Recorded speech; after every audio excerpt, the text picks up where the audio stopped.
All right, hello everybody. This is your favorite Elvis cab driver of Seattle. Used to be a cab driver, now I work for Show Me Seattle Tours as a tour guide.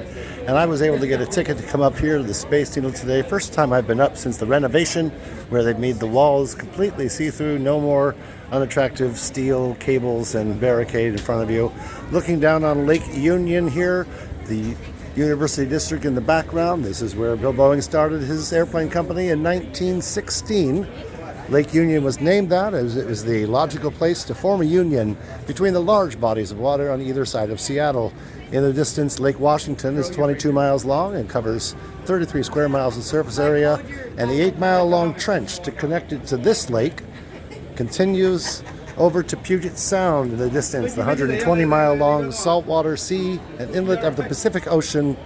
1916 is when they completed the trench, the ship canal, where the fresh water from the Lake Washington watershed is being held back at the Ballard Locks, or the Chittenden. Colonel Chittenden oversaw the construction of that locks and the completion of the 8-mile-long channel. After overseeing what happened to Panama, he came here where we have the second largest lock and the busiest lock in the United States. Interstate 5 is visible down here with the typical sluggish movement here on a beautiful Sunday afternoon in Seattle. We are at the 505-foot mark of the observation level of the Space Needle, which was installed in 1962 as the centerpiece of the World's Fair. The 21st Century Exposition was held here in Seattle, the World's Fair of the Future. The building ahead of us between the two radio towers on top of Queen Anne Hill, our first residential neighborhood, was originally the high school, Queen Anne High, named after the architectural style of the first houses built atop this hill. Queen Anne is the highest hill remaining in Seattle, a city that was founded and got its start back in 1851, got its charter in 1853, and this was our first residential neighborhood, laid out on 84 square miles of land. We are shaped like an hourglass with lots of land north and south, but skinny in the middle.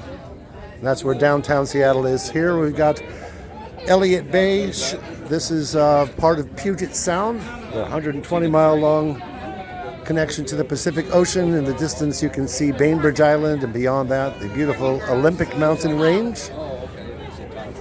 We've got a couple of cruise ships here at Pier 90 and 91, which are the largest earth-filled piers in the United States. Our grain terminal should be visible to you down here, where the grain ships pull up, get loaded at sea. It'll take 3 days to fill one of these barges with grain, and off they go across the Pacific. The portal to the Pacific, the waterway to the world. Seattle had our first World's Fair in 1909, highlighting how we were the hub of transportation to the Alaskan Territory, the Yukon province of Canada, and the entire Pacific Rim. The entire Pacific Ocean accessible here from Seattle, go north to the Strait of Juan de Fuca and then out to the Pacific. That fair was held in 1909 and was the AYP, or Alaskan Territory, Yukon Province and Pacific Rim World's Fair. Directly below us, we've got the Key Arena, which was built in for the World's Fair held on these grounds in 1962. It was originally known just as the Coliseum and is now being renovated, replaced with a stadium that will be big enough to accommodate both an NHL team, which we are scheduled to get, and an NBA team that we're trying to get, another basketball team back here in Seattle. Glorious day, mid-70s, a little overcast, but doesn't get much better than this. Is if we go over 80 degrees, it's too damn hot here in Seattle. We start to melt with inefficient air conditioning.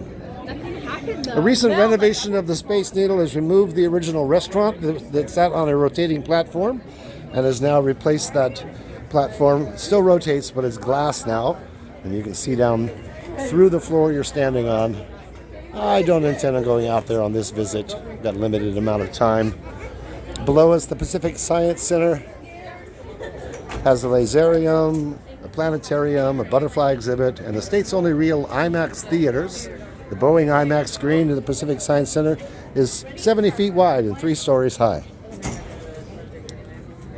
The cruise ship currently down here at Pier 66 is the Norwegian Bliss. That one started working out of here last year and has been matched with the Norwegian Joy, which arrived this year, taking folks to Alaska on a boat that can accommodate 4,500 passengers. another 1,000 or so crew, nearly 6,000 people aboard this floating city. I'm going to boogie across.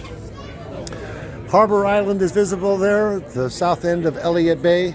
The Duwamish River comes out around Harbor Island. It was primarily formed when they dredged that river, taking a full day's travel time off of the journey in from Auburn. The Duwamish was the name of the tribe that lived along there. It was actually the original name that was suggested for the city.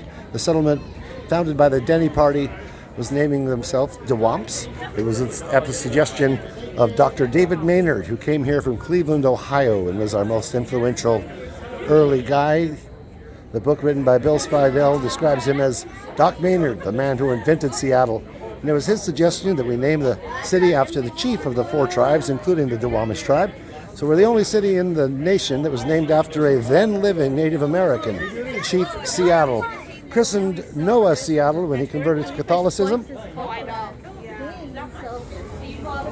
That wasn't exactly his given name, so he didn't mind it being used for the name of this growing city, which actually got its start over on Alki, which is the spit of land, if you can see in the distance past West Seattle, the little promontory going out into the water, which is where the Denny's built their first house in 1851.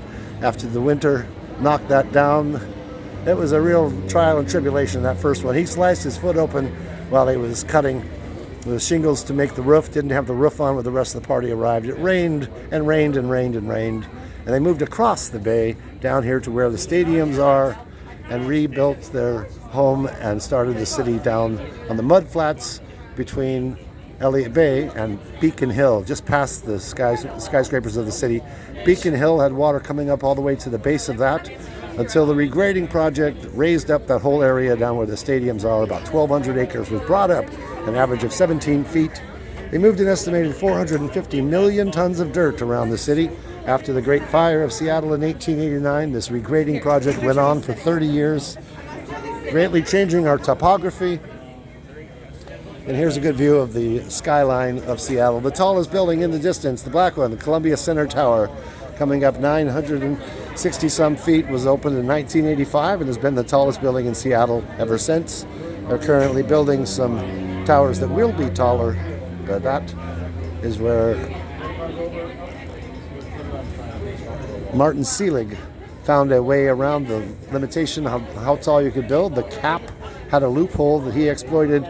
Putting 3 floors of retail shops allowed him to put in 30 additional floors, exceeding the height of the other skyscrapers in the city for 40 years. The Emerald City, the Rain City, Jet City, whatever you call it, Seattle is beautiful. And this is a newly renovated viewpoint up here at the Space Needle. For more information like this, join me on one of the city tours with Show Me Seattle Tours at showmeseattle.com.